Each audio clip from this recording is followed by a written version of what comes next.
Smakaj ka zgjedhur që ti tregoj prokurorisë se si do ta mbrojë veten e vet në këtë gjykim.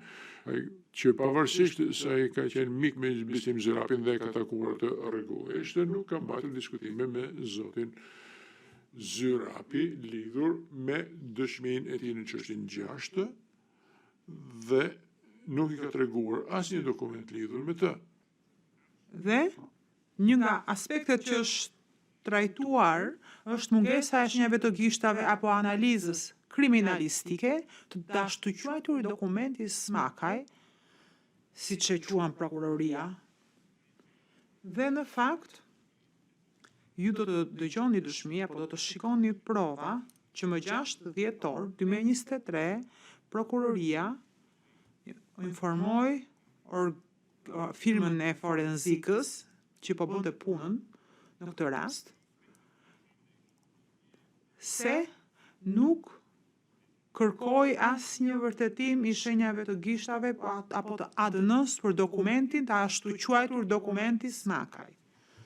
ZPS-ja ndonse e njoftoi paraprakisht ZPS-n që nuk e kishte parë këtë dokument më përpara, ZPS-ja nuk bëri asnjë kërkesë të mëvonshme më së paku që të bëjë një shqyrtim i shenjës së gishtave apo të ADN-s të këtij dokumenti, sepse i kërkuan firmës kriminalistike që ndonse bënte një shqyrtim të tillë.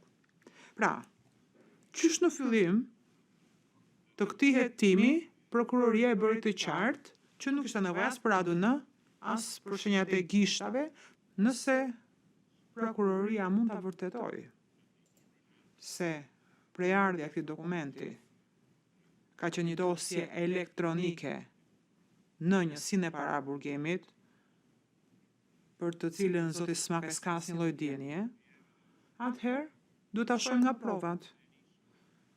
Prova duhet të tregojnë që kjo dosje elektronike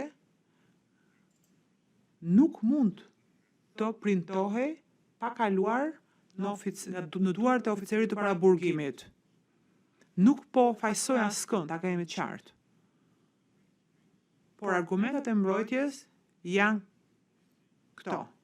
Kemi nevojë për një shpjegim alternativ si përfundoi dokumenti në duart e ZPS-s. Si arriti? Sepse dokumentin e ka marrë me ZPS-ja prej një oficeri të paraburgimit. Dhe nëse ka qenë në automjetin e zotit Smakaj, atëherë e ka vendosur qëllimisht ZPS-ja në automjet, vetëm që t'ia atribuoj dokumentin zotit Smakaj.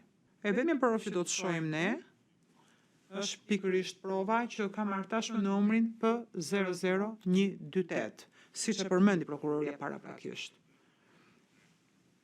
Vetëm është vetmja provë që është dëshmia e një personi anonim. Pra, është dëshmia e një personi anonim në këtë rast. Dhe ju do të ashtu do dëgjoni që llogaria apo profili që u përdor për të printuar dokumentet ishte një profil që ndanin vetë të burgosur të parandaluarit, persona në paraburgim, më falni, dhe oficerët e paraburgimit.